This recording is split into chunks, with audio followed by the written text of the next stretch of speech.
before we invaded, put troops on the ground in Iraq, we were basically told that the Air Force could win that war. We didn't really need to put troops in on the ground. We could win it from the air.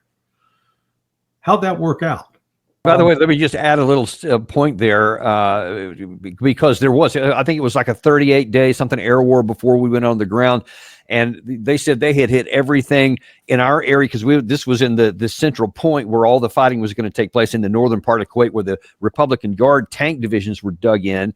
And they said they had hit that on an average of about once every 10 hours for 38 days before we went in there. And when we got there, we found out only 3 or 4 of the tanks had actually been damaged. Most of the rest of them had been missed, and they were still fully mission capable in terms of the battalion. So even with that, when they didn't even have air defense, they still survived all that. So that may say something about what we can expect in this situation.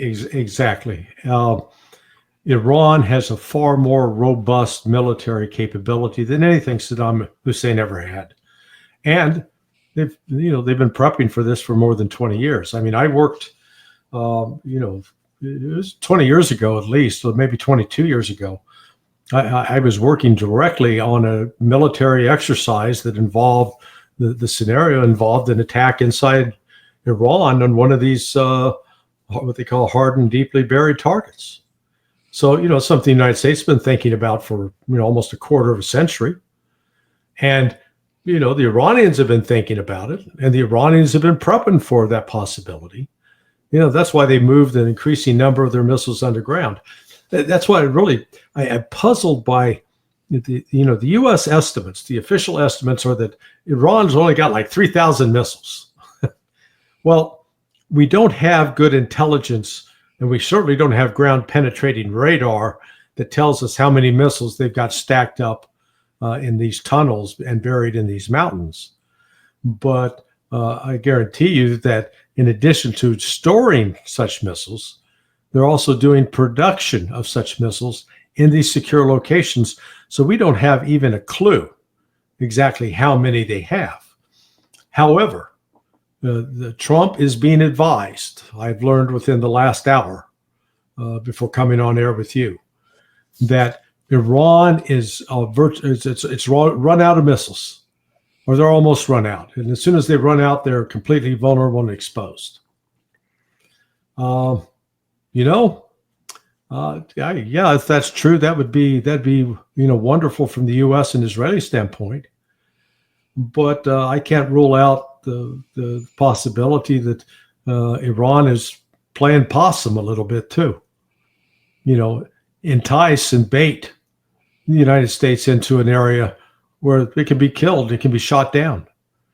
Both Russia and China have been pretty keen on providing support to Iran, despite what Bloomberg claims. That Bloomberg says, "Oh, Iran and China are staying out of this." Absolutely not. That's another one of these false assumptions. So, this is, we've got a history with the United States going back to the war in Korea, then the Vietnam, and then followed by the 2 wars in Iraq and a war in Afghanistan.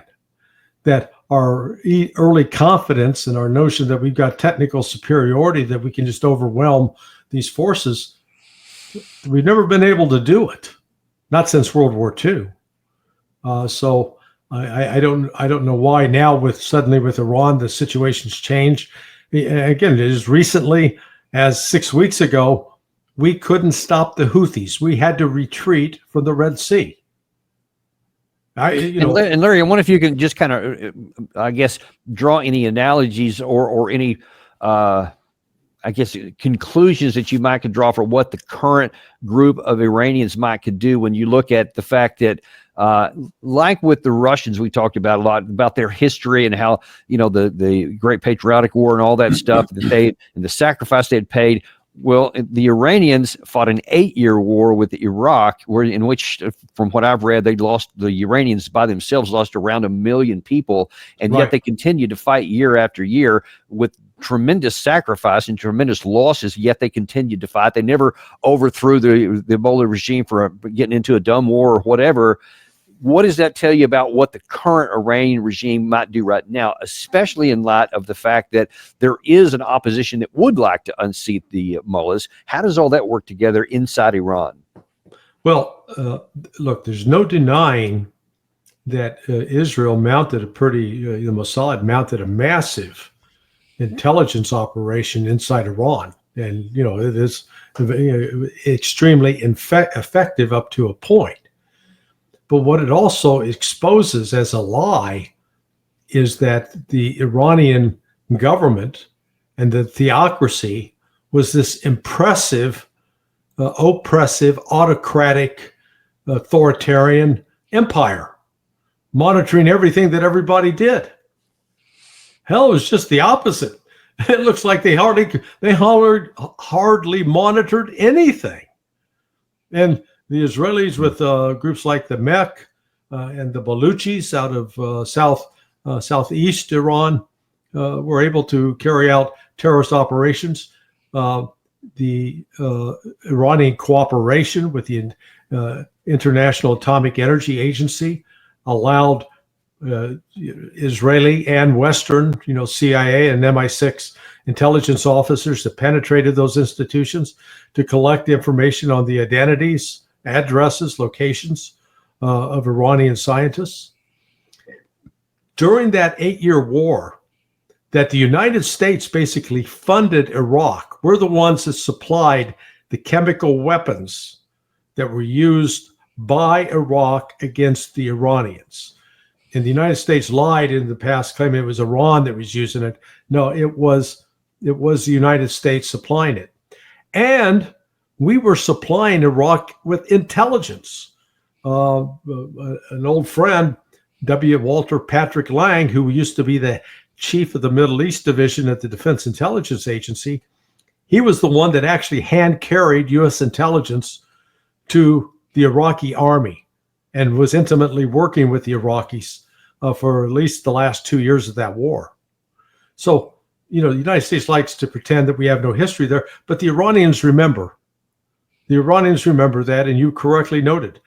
They're able to endure immense suffering. And right now, the ironic thing is these attacks by Israel and the killing of so many civilians by the Israelis has led many of these opposition groups to join more tightly, more firmly with the existing government. So it's backfired on Israel in that regard. But again, I return.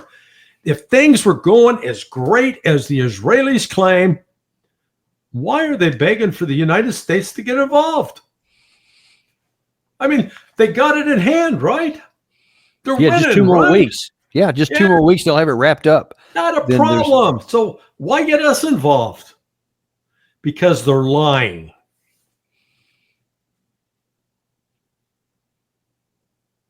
That Gary, what is that you're showing us right there, Gary?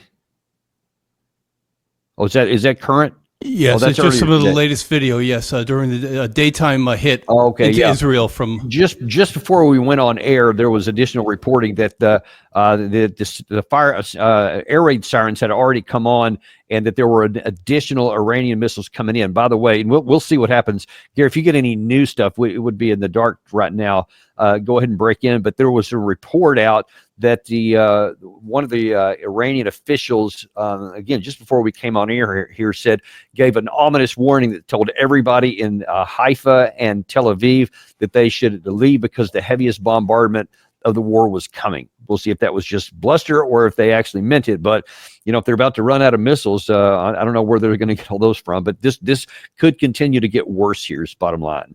Yeah, it's 1 a.m. right now in Tehran, roughly. Yeah. So where do you think this is going? I mean, let's first of all, I guess, look at the part. Do you think that Trump is going to now ignore everything that Tulsi Gabbard said? Anybody else that's talking sense and listen to Jack Keane, listen to Lindsey Graham and his apparently close friend Benjamin Netanyahu? Yeah. No, I think I think the die is already cast. We're going to attack Iranian targets. There's, a reasonable, I think a high risk that we may lose at least one aircraft. And then we're dealing with the problem of pilots, American pilots, and captured by Iranians if they survive jumping out of getting out of the plane. That in turn means Iran will then start attacking U.S. military facilities and could likely lead to the closure of the Straits of Hormuz.